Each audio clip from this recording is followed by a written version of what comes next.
record. All right, guys. Thanks for all being here for the Wednesday night edition. This is Big Magic Zoom number 3, and we're just going to listen to something here. So it's 3 minutes long, so just get your listening ears on.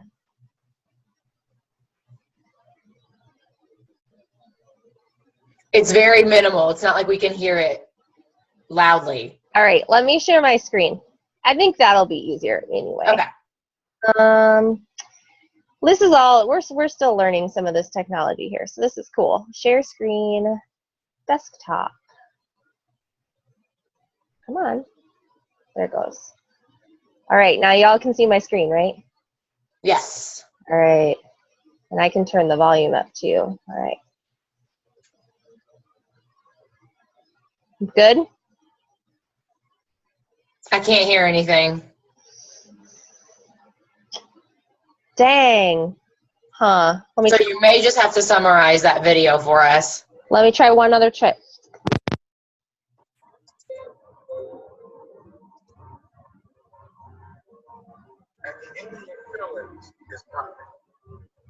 It's really poor quality. Ah, darn it. No, you know what? I'm not even going to summarize it. I'm just going to post it and you guys can watch it.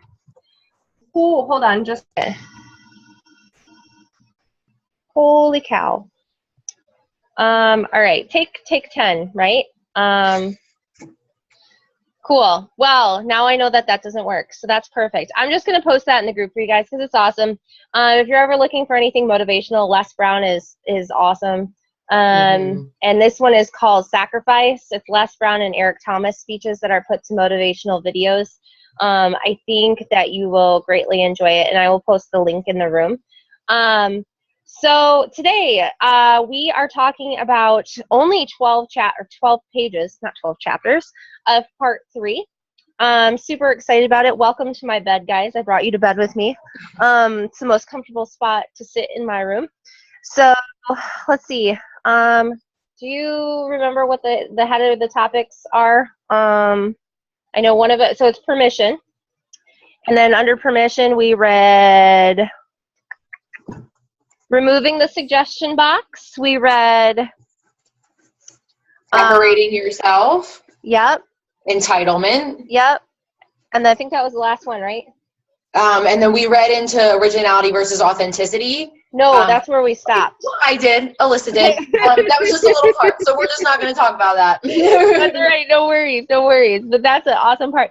So for next week, we're going to read originality versus authenticity all the way through the end of part 3. It's about a good 40-page chunk, but I'm telling you, it's just going to reaffirm everything that we're talking about tonight. So tonight, I really want to hit on the topic of permission. Alyssa's going to piggyback off of me, kind of like I did again of her last week. Permission became one of my big topics that I really wanted to share because this topic hits me really hard because it's not just the permission to create. It's way more than that. I found a quote by Maya Mendoza that says, "There's no amount of security is worth the suffering of a mediocre life chained to a routine that has killed your dreams." And for some reason, that statement and that quote really, really hit me hard. We need to give ourselves permission to be the beautiful mess that we are.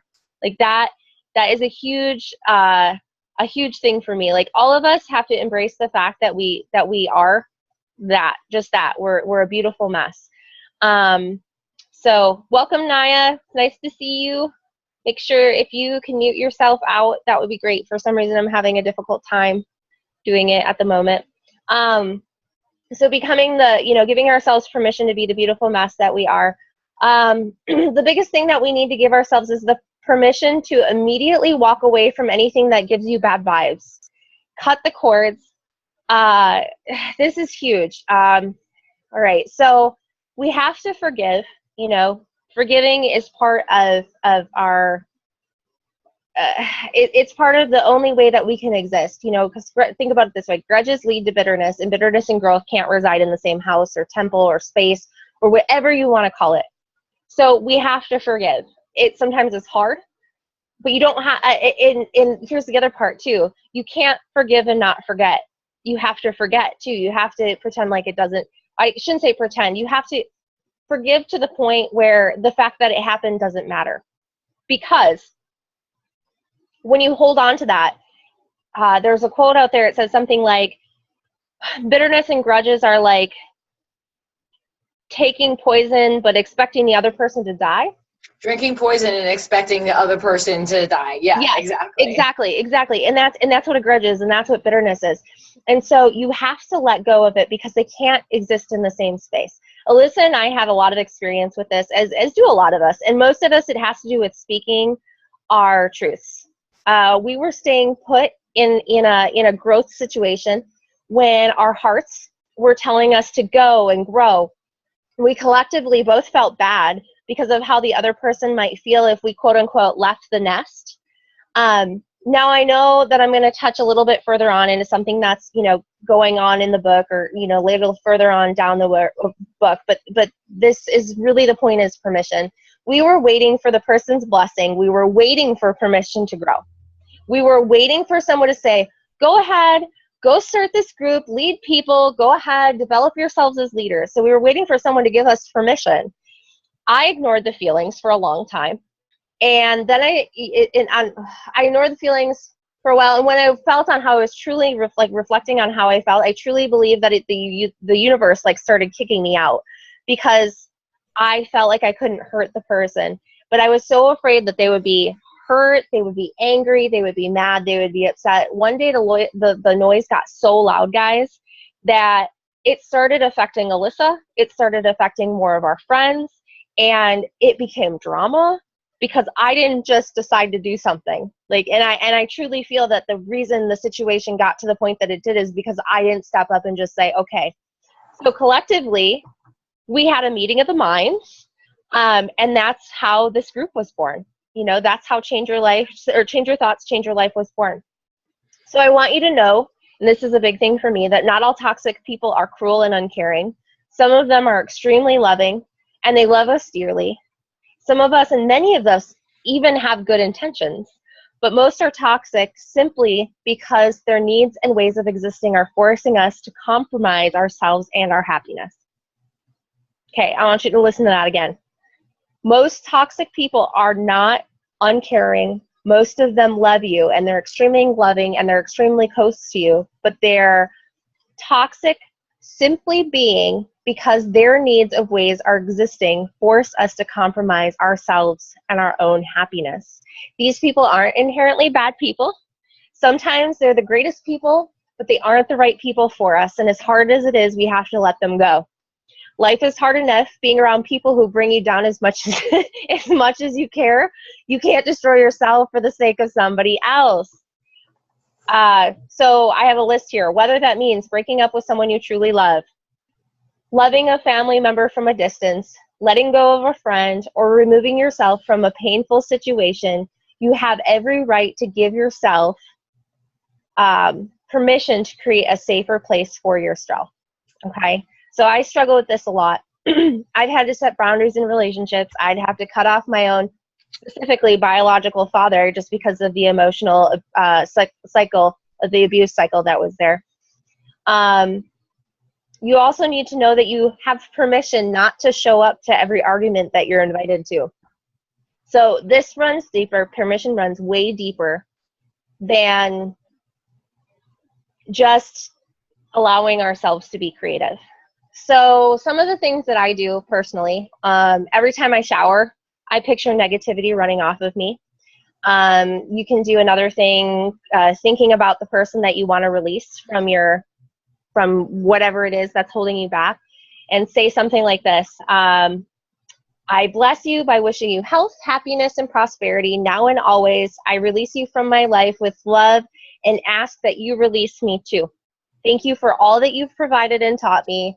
I release you with love in my heart. And then picture their energy of that person walking away from you, and know that that is done. Some of the negativity there's some negativity that we carry in our lives that we don't even know that we carry. So here's something I found that's helpful.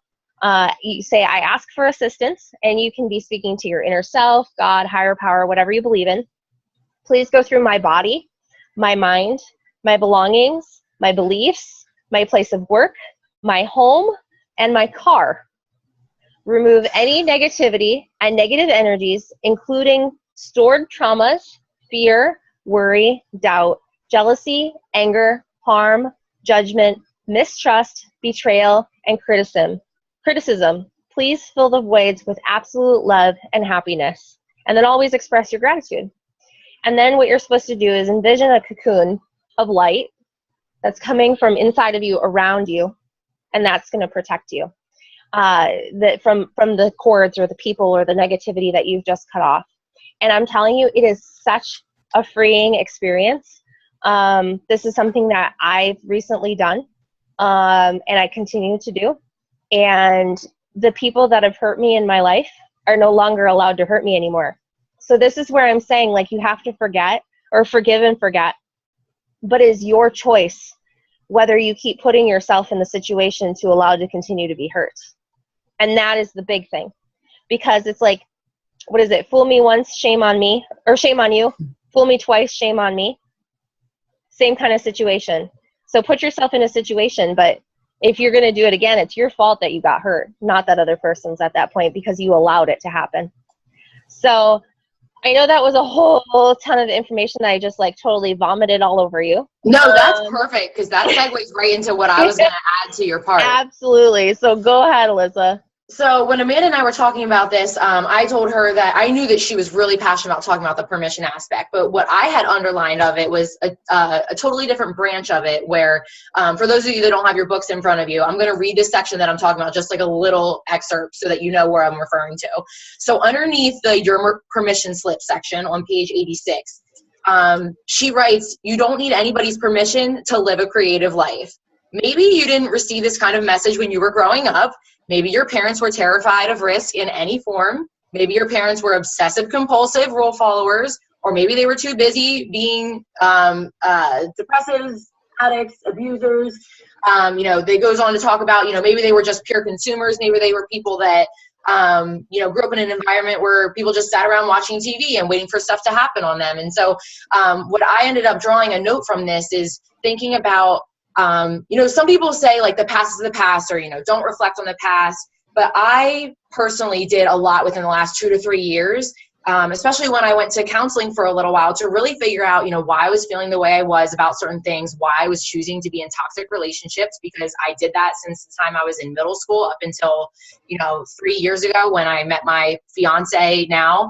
But I go and reflect on the different things that have happened in my life and what my mom's like and what my dad's like and what my grandparents are like, to figure out, what has kind of molded me into the way that I am. I love looking back and being like, why do I think like this? Why do I act like this? Why do I say things the way I do? And so, I think it's good to reflect back on, what your parents were like, what your grandparents were like, because she talks about it saying, if you look far back enough, there were people that were pushers, that were creative, that lived the way that they want to in your lineage.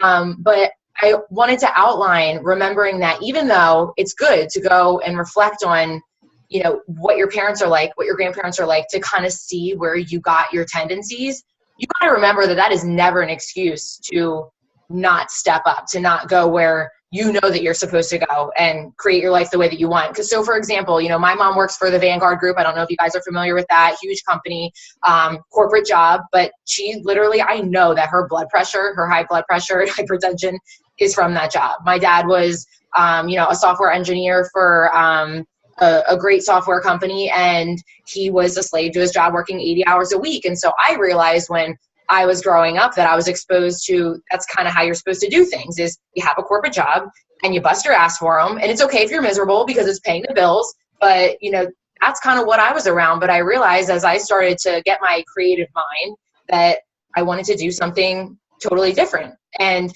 so that was my first lesson that I kind of want to point out to you guys, is take note of, things that have happened in your past, or why things are the way they are. I think the example I gave to Amanda was, I grew up in a household where my mom is really sarcastic. Like it's normal for us. It's totally like, it became normal to me. And I didn't realize how much it affected me, or that I took on those tendencies, until I went to college and someone pointed it out to me. Like they literally would say like, you know, why did you say something? Why did you say it like that? And I'm like, you mean like what? Like, I thought to me, I was just saying it normal, or to my mom and I, it would be funny or just typical, like the tone in my voice. But to other people, it would sound, you know, sarcastic or rude. And it was a total like reassessment for me of being like, oh, so this isn't normal. This is how I was raised in my mom's house. And it, just because, you know, I can look back and be like, oh, well, that's how I was raised. So what? It doesn't mean you're supposed to treat people like that. And it doesn't mean that it's right to talk to somebody like that. So it's hard to get those ingrained, you know, habits out of you, but it's part of just what you need to do. So you can't use your past as a justification of why you are the way you are. Or, oh, we never go to college, or my family, we're always, you know, heavy set people, or, you know, whatever you want to say. Like, you can't let the past dictate where you're going. So that was my personal little reflection on there. But the second part was, and I want to bring this up, I don't know, raise your hand if you're familiar with Joel Osteen.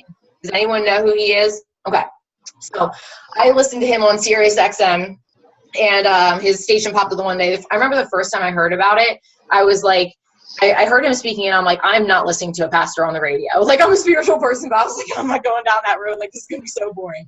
But the one day, I don't know, I just caught him in the middle of something that he was saying, and I was addicted to him ever since. It was like the only thing that I had. But I remember this one service that I listened to him say was that, it's so funny, I met with someone this morning, and she brought up the same exact thing to me, I swear, divine appointment. But she was like, you know, there are some people that are 2-minute people, 2-hour people, 2-day people, 2-month people that you have in your life. And it's like, some people, you can only be around them for 2 minutes, and then you're like, see ya, I can't be around you for another couple months. Some people, it's, you know, 2 hours. You can go and deal with them for that long, but then it's time to say your goodbyes, or maybe they'll start to suck some of the energy out of you.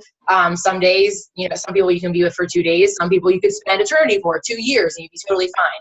But you have to recognize those 2-minute people and 2-hour people. And they're not always bad people. Like Amanda said, you know, I used to look at toxic relationships and toxic people as just like, I can never be around them. But that's not true. There can just be people that maybe you can only be around for a certain amount of time.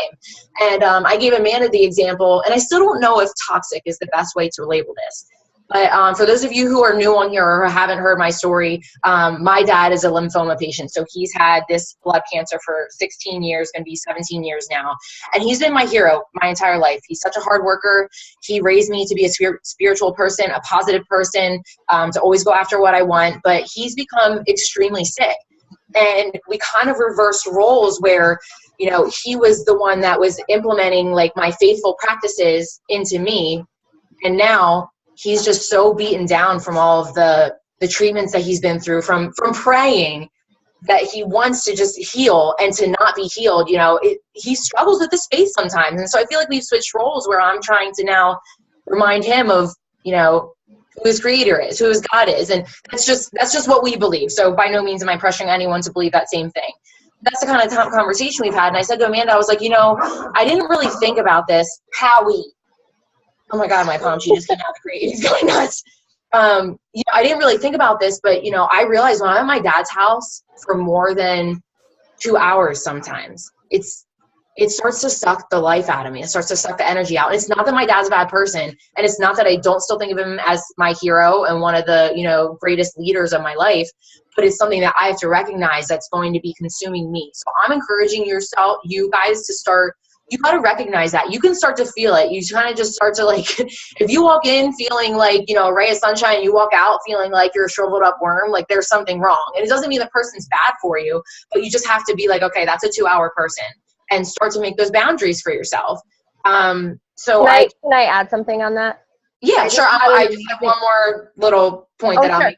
Go ahead. But so basically, I just wanted to encourage you guys to prioritize yourselves, and just because someone's important to you or like a family member or whatnot doesn't mean that you can't make your health and your soul and your mind a priority. You still have to protect that. So that was how I was going to wrap that up. Go ahead. Absolutely. So this is actually was another like divine appointment meeting today. I met with a woman whose husband has it's a form of pancreatic cancer.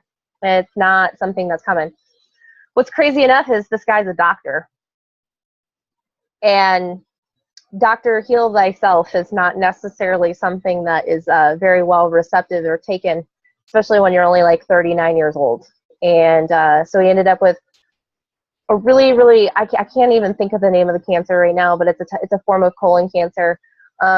Anyone who's in our company, there was an article about a man who lived 8 years with this specific type of cancer, which is the longest that anyone with this type of cancer has lived. Well, I sent her this article 30 days before he was diagnosed with this specific type of cancer. That's how crazy this was. And she finally agreed to meet with me 4 months later today. And she was talking about how the disease and the toxicity of the cancer and the toxicity of the chemo and the toxicity of all this has changed him. And she said, this is not the man I married. And I said, you're right, it's not.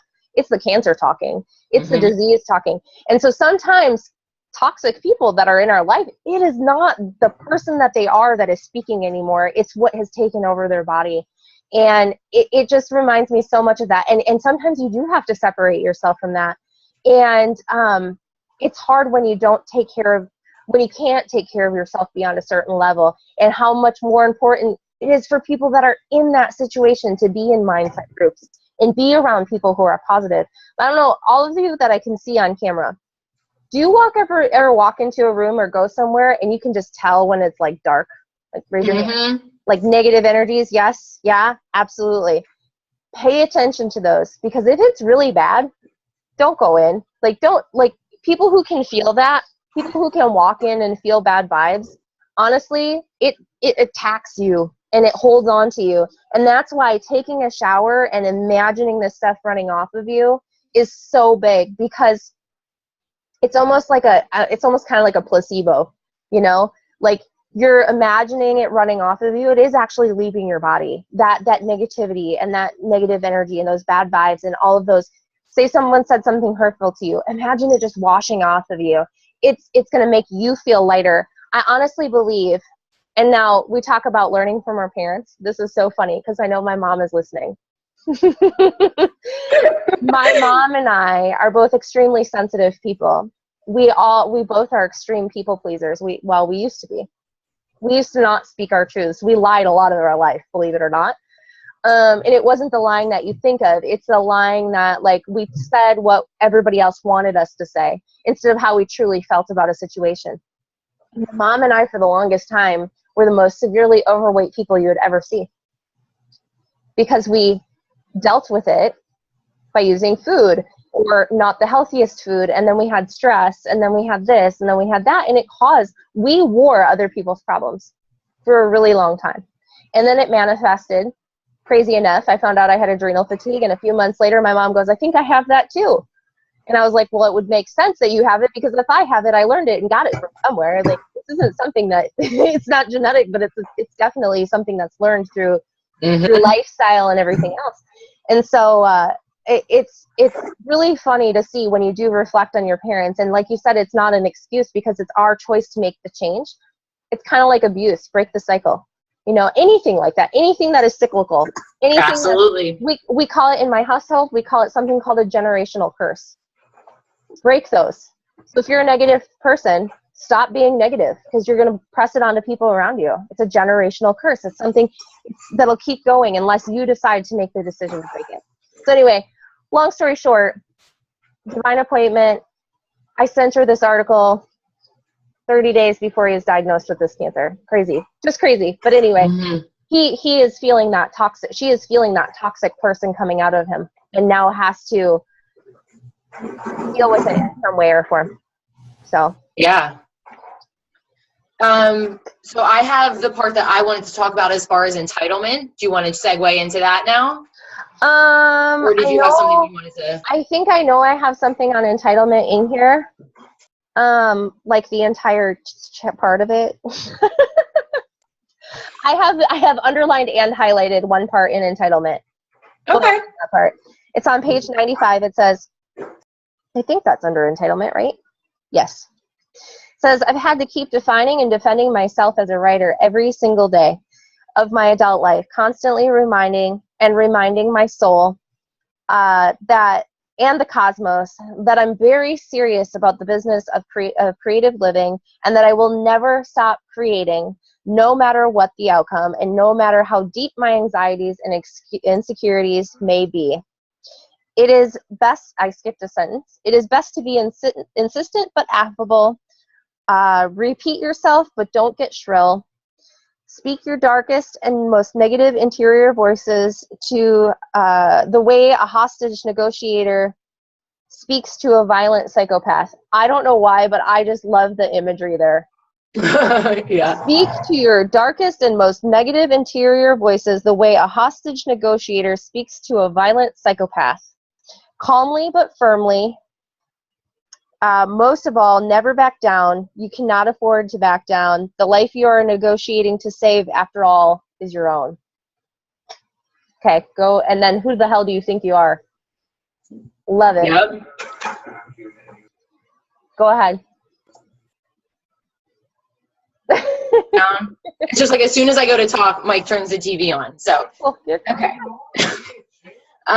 Anyway, okay. So I know that that's the part that you were referring to. I underlined that too, but I guess the main thing, especially anyone that like Whitney, do you have the book?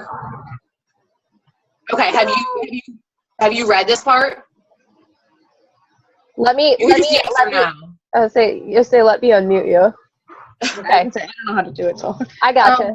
I'm like 4 pages short, I think, or something. I'm up there, but okay. So, but for anyone who hasn't read it, so I'll just read. Like, I'm not going to read the big long thing, but the main part that I was talking about was okay. So right under entitlement, it says, in order to live this way, free to create, free to explore, you must possess a fierce sense of personal entitlement, which I hope you'll learn to cultivate. And she talks about that you need to recognize that entitlement has such a dreadful negative connotation to it that we almost think of it as, something that we're not allowed to have. We think of it as like being like egotistical or like self-absorbed because you think you're entitled to something. Like someone be like, oh, well, she thinks she's entitled, or he thinks he's entitled to that position, or she thinks she's entitled to talk to anybody she wants, however she wants, whatever it may be. But like, I love that she talks about that in this sense, like, that's not what it is. You have to realize that it simply means that you're believing that you're allowed to be here, that you are merely by being here, you're allowed to have a voice and you're allowed to have a vision of your own.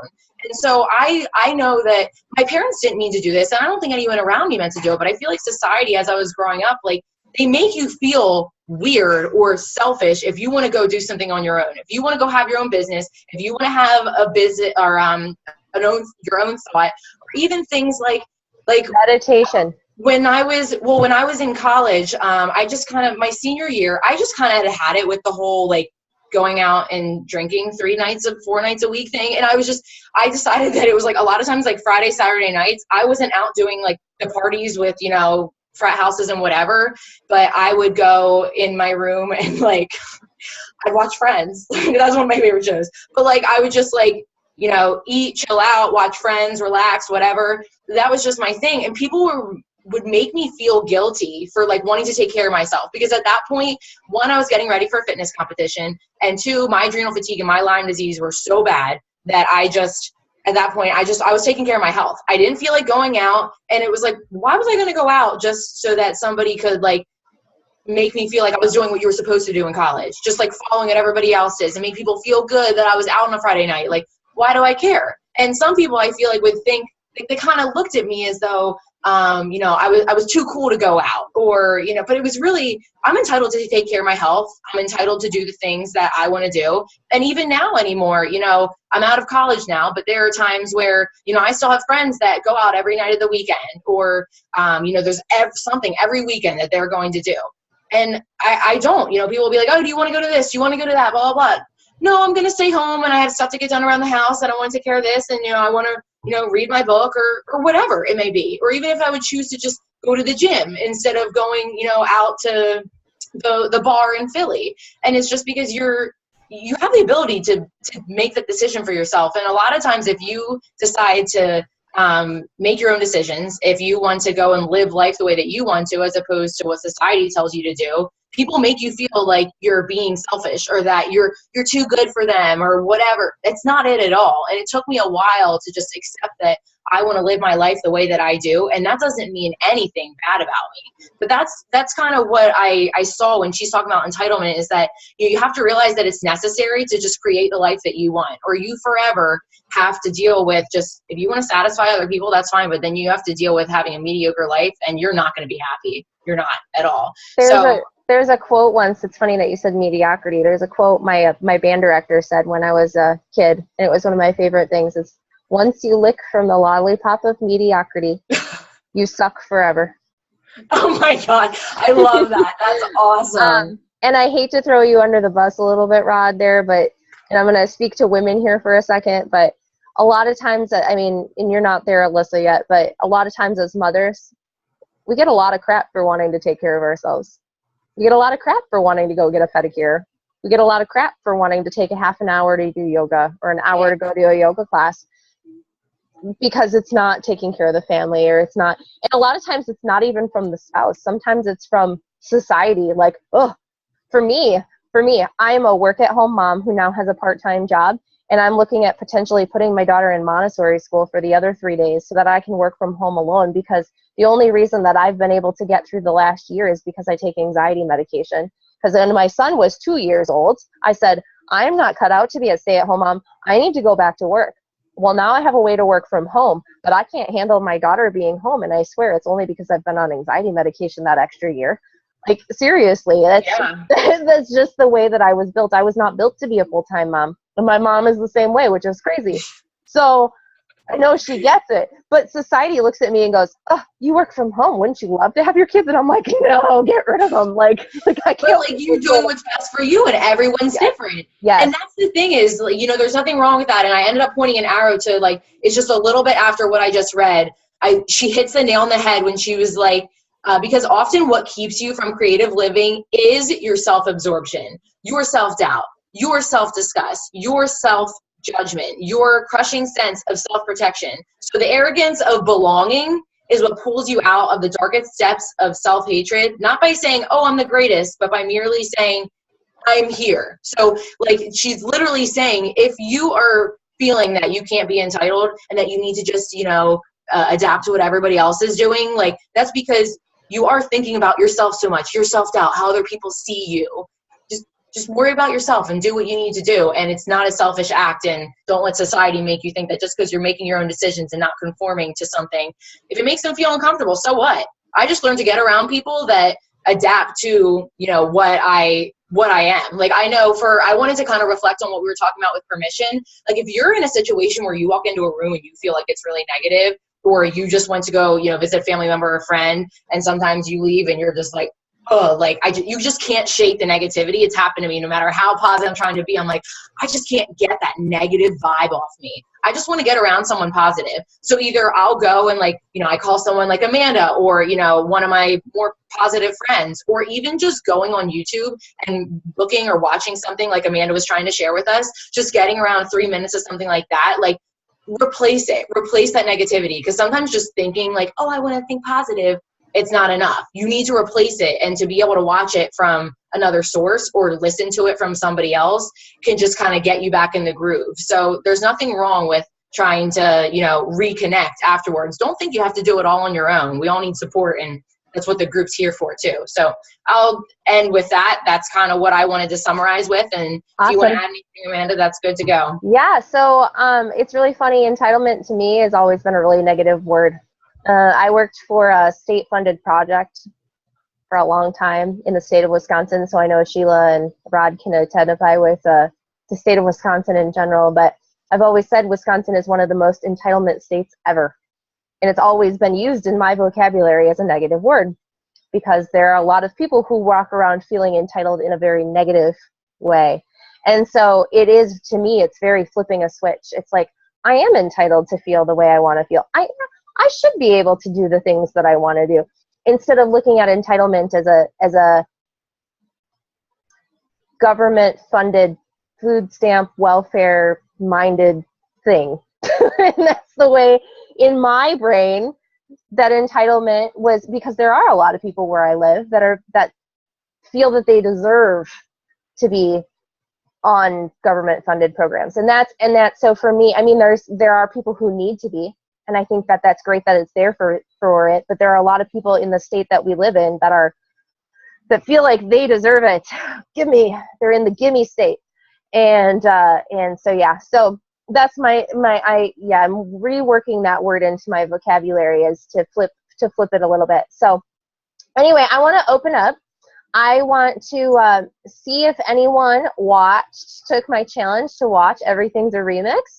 I want to see what your thoughts on it are. And if you've got anything valuable that you'd like to add about the group, we'd love to hear from especially people who haven't been on the call before. But I want to hear from everybody. So I'm going to go ahead and unmute. I don't know who this iPhone user is down here, but speak up or forever hold your peace. Who's going first? How about Sheila? Okay. Let's see. I did watch the remix. I have to admit that I wasn't watching it really closely because I watched the first like 10 minutes and then I was watching the rest while I was at work. So I didn't see the whole thing, but you had already told me about it. We had talked about it in the past, but it was amazing to watch the parts that I did see, you know, how nothing was original. It was kind of mind blowing. As far as like, I had a whole bunch of things I was going to say and now I can't remember any of it. It's kind of funny that you were talking about the, the permission part and the negativity and that, because I literally was just thinking today about a certain person at work, and Amanda knows what I'm talking about, that he continues to hurt me when I don't even think that he even realizes he's doing it. And so it's a matter of, I was talking to my friend Lynn, and I said, I just have to keep repeating to myself, you cannot hurt me without my permission. You cannot hurt me without my permission. And I love Amanda's imagery of the showering the negativity off. I definitely am gonna try that's something that I've learned. That's not, just so you know, not a lot of what I said comes from me. A lot of that is just things that I've learned over the course of time, and I do a lot of reading, and I need to find creative ways to get rid of some of those toxicity in my life, because the normal, everything's all daisies and roses just doesn't work anymore. So yeah, and Pissy Pants Magoo, that's my new name for him. But hey, you should talk about spreading positivity a little bit, though. Tell them the project you've been doing with your mom, because I think that's really awesome. Just absolutely.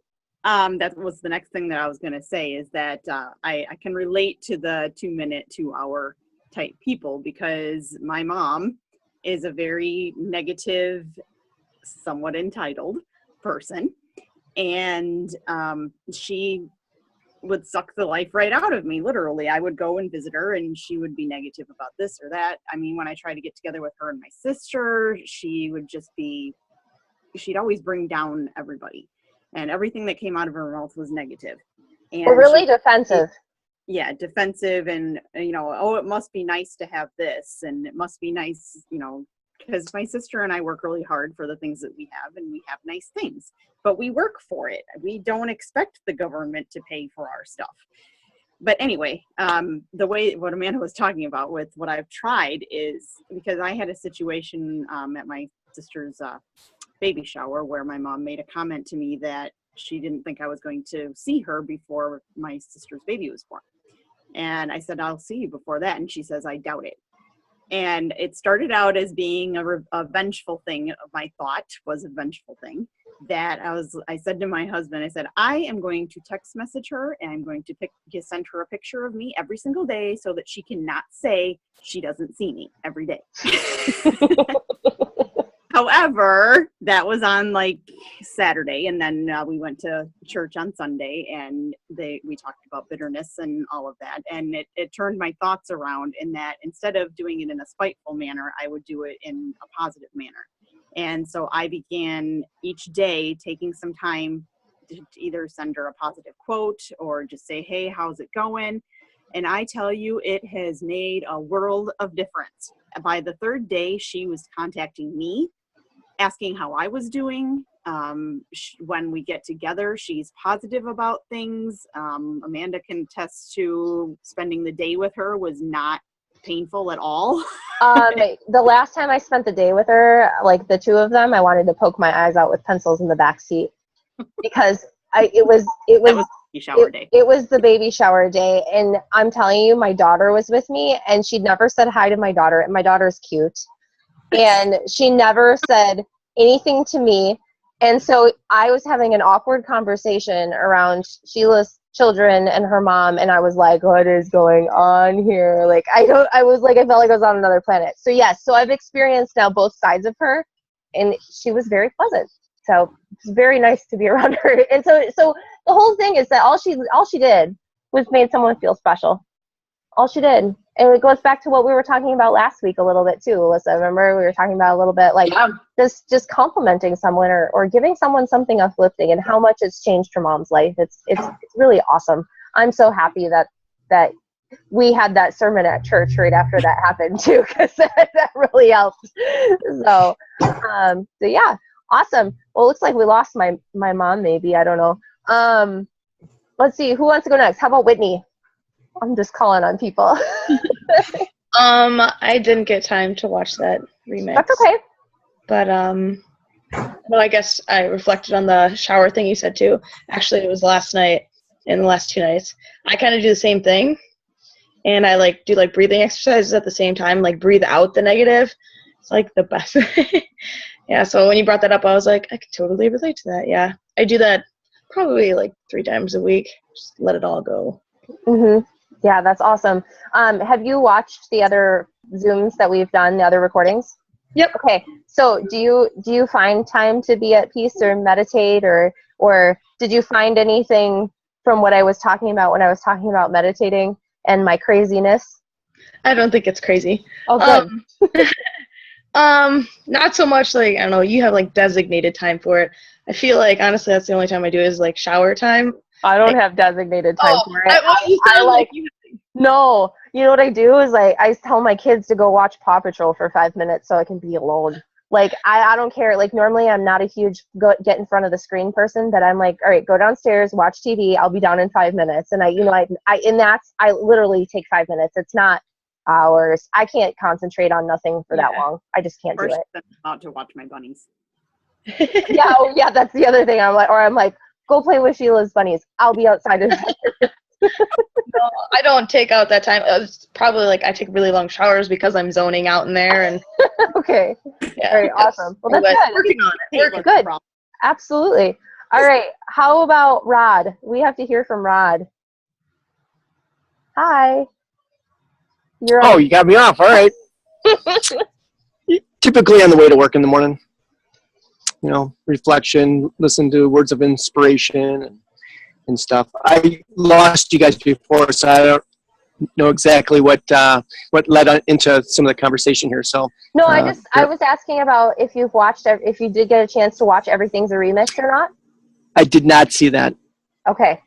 But I plan on doing that. I would encourage it. I think you'll really like it. And okay, so here's the other thing about reflection while you're in the car. You can't really receive while you're driving because your mind is still not empty, because if it was, you'd get into a very bad accident. I've been close, just saying. So you can do it, but it just doesn't end well. It's not recommended.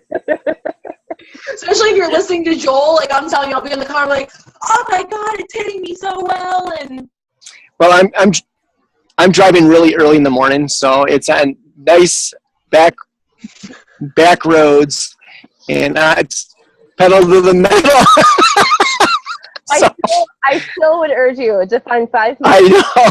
to just be with no sound, no cars, no steering wheels, no music, just silence. And a candle, if you need something to focus on, a candle flame is really great to focus on. But really, really, I know it sounds crazy, but those 5 minutes will change your life. I promise you.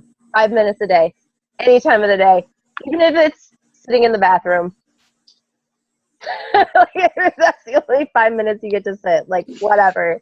The 5 minutes every day. Sometimes the only quiet time I have is in the bathroom if I'm having a really rough day with my children, especially when they wake up early. Sometimes it's a good place to ponder things. That's right. That's right. You sit on the throne and ponder. Yep, there you go. The time I've had free time in the bathroom is this week because my daughter's not here. And her daughter's 9.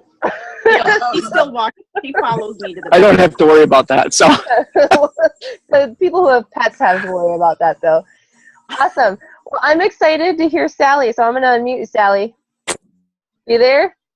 I am here. Can you hear me? We can. Fantastic. What?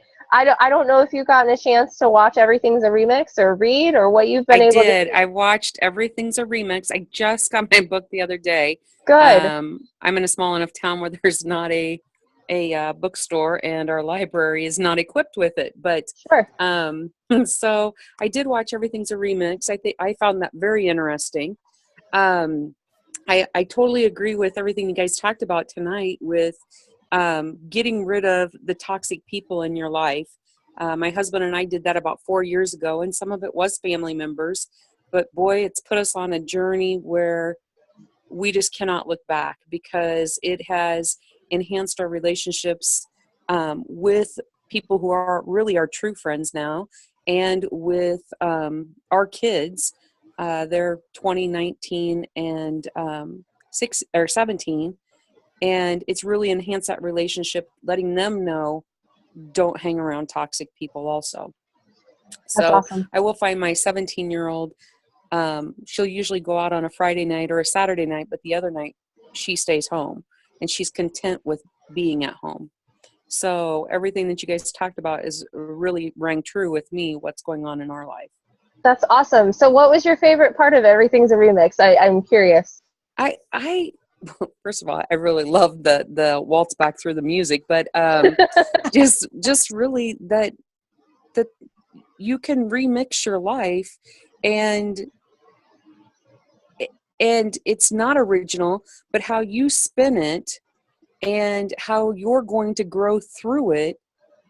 I don't know. It just really enlightened me that, you can say the same words, but in a different way, and still come out the same way. May I just point out, there were 2 speeches that were given earlier that were very similar, and they were I'm getting Yeah. some food there, There's a lot of backlash on that. yeah, I'm not sure what that is. Okay, I'm gonna mute you for just a second. All right, is that better, or is it? No, it's Sheila. Okay, there we go. No, what is it? Maybe it's Whitney. I don't know what we're doing. All right, that's better. Okay, whoever it was. But anyway, there were 2 speeches that were given. One was given by Michelle Obama in the past. The other one was given by, forget what her name is, Trump's wife. And they were almost verbatim. But I said, who the hell cares? Their speechwriters were the one that plagiarized. It wasn't each one of them. They didn't write their own speeches. But Exactly. even though they said the same words, they still had very different meanings. And I don't care what your denomination, wrong thing, whatever. I can't even. Political views are. It doesn't matter. The point is that they were the same words, almost verbatim, but they were 2 very different speeches. And I think that that's amazing. And I love the biggest thing from Everything's a Remix that I want you guys to know is that it really take away from it. It is up to us to make things creative again. It's not up to lawmakers. It's not up to the government. It's not up to anybody but ourselves. Because right now, as the government standpoint, we have intellectual property. So honestly, no wonder people are suing each other. The writers of these speeches and stuff are probably suing each other because they have the same words, or maybe they did plagiarize it, but it's intellectual property or whatever it is. It goes back to Liz Gilbert talking about the novel she wrote. Started writing, but the transference of it to the other person, and this and all, like, it's just crazy. All of a sudden, we have 2 people who have had the exact same idea, but they wrote the novels and they're different, or whatever it is. And so, I don't know. Yes. Can I add something onto that then? Please go ahead. Okay, because I kind of thought about this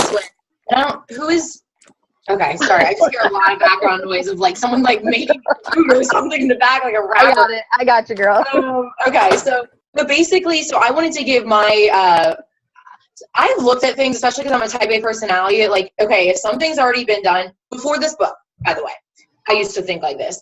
If something's already been done, like, why should I bother doing it? Like, someone already did this, or I may not even know if someone else already did it, but I'm thinking someone else has to have done this already, has to have done it better. Why am I going to bother? So I actually just started creating my own personal website. So, you know, I'm a personal trainer, holistic health coach. I know a lot about adrenal fatigue, guiding people through that, things like that. And so, you know, I start creating my website and I'm like, oh, someone has to have already done this. Like, no, there's no way. Should I even bother doing this? Like, no one's going to want my services because other people, like, I start going through all these in my head, like, la, la, la, la, la.